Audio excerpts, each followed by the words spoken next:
بسم اللہ الرحمن الرحیم۔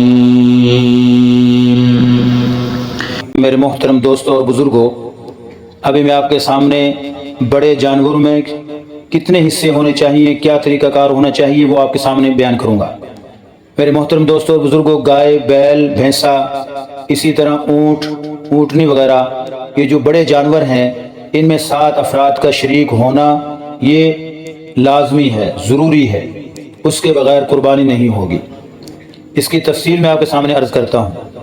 محترم دوستوں اور بزرگوں، کہ جتنے بھی بڑے جانور ہیں، گائے، بیل وغیرہ، یہ اس کے اندر 7 حصے مقرر کرنا یہ ضروری ہے۔ اس کے اندر عقیقہ کا اگر کوئی جانور کوئی اپنا حصہ شامل کرتا ہے کہ اپنی طرف سے بھی قربانی کرتا ہے اور اپنے بچوں کے عقیقے بھی بڑے جانور کے اندر کرنا چاہتا ہے قربانی کے جانور میں، تو آیا یہ درست ہے کہ نہیں؟ محترم دوستوں، بعض لوگ کہتے ہیں یہ صحیح نہیں ہے، جبکہ کوئی اس میں قباحت نہیں۔ علماء کرام، فقہاء کرام نے اس کو جائز قرار دیا ہے، اور شرعی لحاظ سے انہوں نے جائز قرار دیا ہے، قرآن و سنت کے لحاظ سے۔ قرآن و سنت کے اندر یہ موجود ہے کہ عقیقہ کا حصہ بھی قربانی کے جانور میں رکھنا جائز ہے۔ محترم دوستوں، اسی طرح کوئی آدمی اپنی طرف سے قربانی کرتا ہے بڑے جانور کے اندر، تو اس کے اندر اپنے فوت شدگان کا بھی حصہ رکھتا ہے، تو یہ بھی جائز ہے۔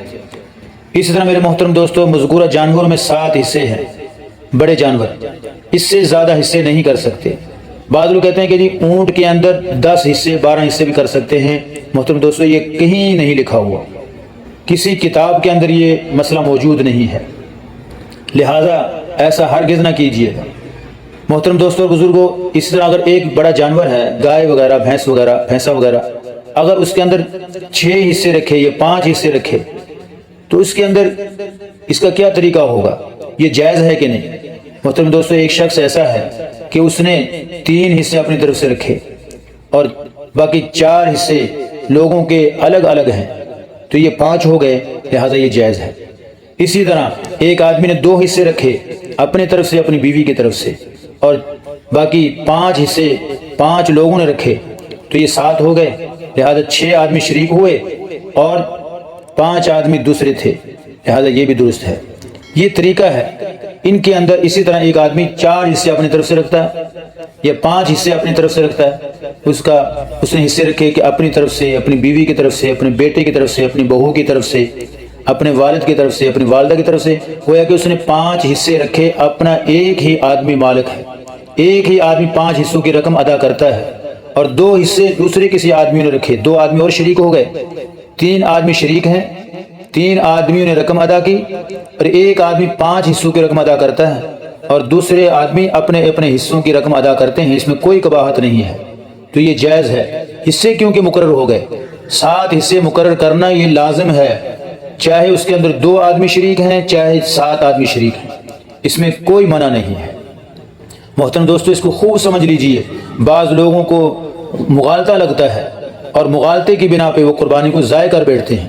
محترم دوستو، لیکن مسئلہ یہ ہے کہ ایک قربانی کے اندر 7 حصے جو شریعت نے مقرر کیے ہیں، وہ تو 7 حصے مقرر کیے جائیں، اپنی طرف سے، اپنے فوت شدگان کی طرف سے، اپنے بیٹے کی طرف سے، اپنی بہو کی طرف سے، اپنی بیوی کی طرف سے، جس کی طرف سے بھی ہوں، وہ حصے مقرر ہوں، 7 حصے مقرر ہوں، تو تب جائز ہے۔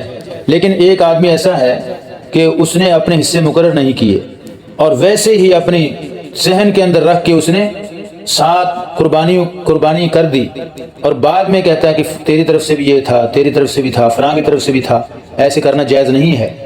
جانور کو قربان کرنے سے پہلے یہ ان کا نام مقرر کرنا، ان کے حصے مقرر کرنا یہ ضروری ہے، لازمی ہے۔ پہلے ہی ان کو بتایا جائے کہ یہ حصہ، فلاں حصہ کس کی طرف سے ہے، 2 حصے کس کی طرف سے ہیں، فوت شدگان کی طرف سے ہیں، زندہ کی طرف سے ہیں، بھائی کی طرف سے ہیں، بیٹے کی طرف سے ہیں، کس کی طرف سے ہیں، وہ تمام تفصیل یہ شریعت کے اندر موجود ہے۔ شریعت نے ہمیں ہر قسم کا مسئلہ اس کی تفصیل بتلائی ہے، اس کا طریقہ کار ہمیں بتلایا ہے۔ محترم دوستو، اس طریقے سے ہم کریں۔ اگر ہم اس طریقے سے کریں گے تو ہماری قربانیاں بھی درست ہوں گی، لیکن اگر ہم اس کے مطابق نہیں کر پائے اور ہم نے اپنی ہی مرضی سے مسائل بنا کے ان کو وضع کر لیا اور اس کے مطابق ہم قربانیاں کریں، تو محترم دوستو، یہ قربانی ضائع ہونے کا خطرہ ہے۔ لہذا اس مسئلے کو خوب سمجھ کے کیجئے گا۔ محترم دوستو اور بزرگوں، اونٹ میں بھی امام ابو حنیفہ رحمہ اللہ تعالی اور دیگر فقہاء کرام فرما رہے ہیں کہ 7 ہی حصے ہوتے ہیں، اس کے اندر کوئی 10 کوئی 12 حصے نہیں ہے، جو بعض لوگوں کا افطرا ہے، جاہل قسم کے لوگ باتیں کرتے ہیں۔ اس کے اندر کوئی ایسی تفصیل نہیں ہے، کوئی ایسی بات نہیں ہے کہ جس کے اندر کوئی ثبوت ملتا ہو کسی حدیث سے، کسی مسئلے کے لحاظ سے کہ اس کے اندر 8 یا 10 یا 12 شریک ہو جائیں تو یہ جائز کہا ہوا آپ نے؟ نہ آپ کے زمانے میں ہوا، نہ صحابہ کے زمانے میں ہوا، کسی زمانے میں یہ نہیں ہوا، تو لہذا جب ان کے زمانے میں یہ نہیں ہوا تو ہم بھی نہیں اس کو کر سکتے۔